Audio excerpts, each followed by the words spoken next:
Well, hey there, guys. This is Chad Weber from LeadRush, and we are going to talk about our training number 4, and that is what your expectations should be. We're going to give you a quick overview of what a typical week looks like or should look like in your new LeadRush marketing campaign. So once again, we're keeping things very, very simple here, guys. It's the KISS concept, all right? So we're going to keep it stupidly simple. So let's get started.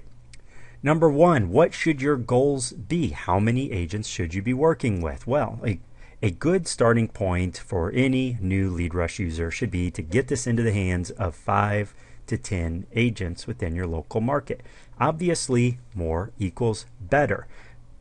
15, 20, 30 or more agents is going to just flood you with leads once you get that usage up. But once you're first getting started, 5 to 10 agents, your first week is very doable and a very reasonable expectation, even if you're not putting a lot of time into this. So 5 to 10 agents just to keep this on what we would consider an average level.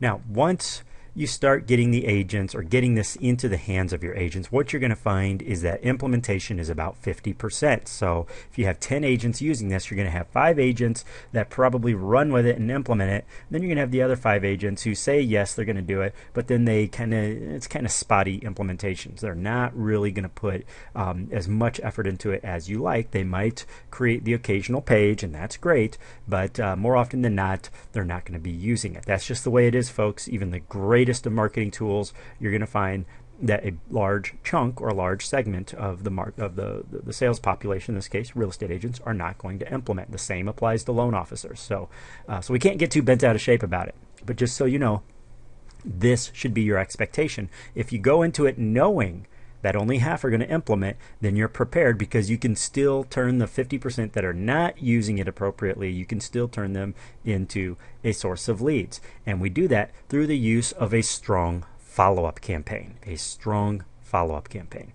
So let's talk about a typical week so we can see how that follow-up can turn this into a flood of leads for you, or a rush of leads for you in a very short period of time. All right? Now, I like to start my weeks when I'm marketing to realtors. One of the things that I had always done, and I did this religiously, guys, every Monday I called my agents. Every Monday. I did not miss a Monday. We want to welcome them to the new week, and we want to let them know, hey, I am setting up my marketing schedule for the week. I just need to know, boom, here comes your question. Now, obviously, I didn't have LeadRush way back when I first started marketing to realtors. But if I did, and knowing the tools that I was using then, I would use the exact same approach. I'm setting up my week, my marketing schedule for the week, and I need to know what open houses do you have in the coming 5 to 7 days. Which open houses do you have scheduled? Is there any property that you need some extra special attention to get some more traffic, get some more eyes on that listing? Maybe a listing that's stubborn and isn't selling, or not getting too many people looking at it. That's what you're going to ask. So you're engaging them in conversation, folks. You're getting them excited. You're showing them that, hey, you're a team player. Because typically I wouldn't recommend that you make such generous offers, but when you know that you benefit from any legwork that goes into this as much as they do, you should be very, very comfortable making this offer and putting yourself out there, because the more that they use this tool, the more leads you get as well. About the middle of the week, Wednesday afternoon, is when I would have an email go out. And this email could be anything from a status update to just another reminder of what I've put together for them, or could be links. If I've created some of the pages for them, the landing pages for their open houses, I'm going to send them the links and give them the information, remind them what their login is to LeadRush and all that good stuff. So it's just kind of a reminder. I'm not harassing them. I'm not nagging them. It's not a sales pitch. It's just a update with, oh, by the way, I know you said you had 3 open houses this coming week. I've created this one for you and that one for you. And, once again, here's your LeadRush logins, blah, blah, blah. So it's a great way to just maintain a very close tie with that realtor. Now, again, you don't need this for the agents that are implementing this particular reminder email. If you're giving them logins and telling them what you created for them, is for those that are not implementing. So once again, you have to understand that you have different emails going out based off of whether they're implementers or non-implementers. Okay. And then finally, a Friday phone call. What are agents doing on Fridays? When they're wrapping up their days, they're preparing for what they have going on over the weekend. Most of them are hosting open houses over the weekend. So I'm asking them, I know the weekend's coming up.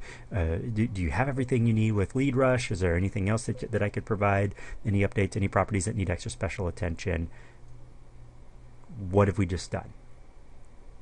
Well, even though we talked about not putting all your eggs in one basket and trying to spend all your time getting referrals from realtors, it's really nice when you do get those referrals. Getting leads is great, but also getting leads and referrals is even better than just having one, having both. And what this is it's a referral generating and lead generating campaign, because the more you tie yourself in with that team mentality with that agent, the more that they see that you're a valuable player that's bringing a lot to the table, the more likely you are to start getting referrals, and you may even want to start asking for them. So by staying in contact with them on a regular basis like this, guys, what you're going to find is that once again, that agent is viewing you in a whole different light from your typical loan officer. And then on Monday, I start the cycle all over again. But after I've had a full week of LeadRush, what I'm going to do then on my Monday phone calls, because we don't want to be a nag with these guys. We don't want to be irritating to them. So what we have to do is make sure that when we contact them that we're bringing value to the table. So I would give them status updates of any leads that were generated over the weekend. So my Monday phone call isn't just to find out what they need from me, but I'm also saying, oh, by the way, over the weekend, you generated 7 leads from this open house and 2 from here and 3 from there. So that's a grand total of 12 leads generated. So far, I've had an opportunity to contact such and such. This person didn't pick up. This person did, and they said this. This person said that. No, this person here doesn't have a realtor, so they're a really hot lead for you. One of the things that I would do for my agents is I always place the phone calls first. So that way I could tell them what to expect when they spoke to the agents or when they spoke to the prospects. Because I was there to talk to them and say, hey, you looked at this property, et cetera, et cetera, et cetera, find out what they're interested in, and then pass that information on to my realtor, to my potential partner. So can you see how this turns a typical week into a powerful week, into a lead generating week? Even if the agents aren't implementing, if you implement this follow-up strategy, it's going to make them feel guilty for not implementing, and you can turn a non-implementer into an implementer. If they continue not to play ball, then it's really simple for you to cut them off if they're not using it at all. If they're never using it at their open houses, then what's the point? Give it to someone who will use it. Cut them off. It's that simple. That's the power of LeadRush, guys. Hope you enjoyed video number 4. I'll see you in video number 5.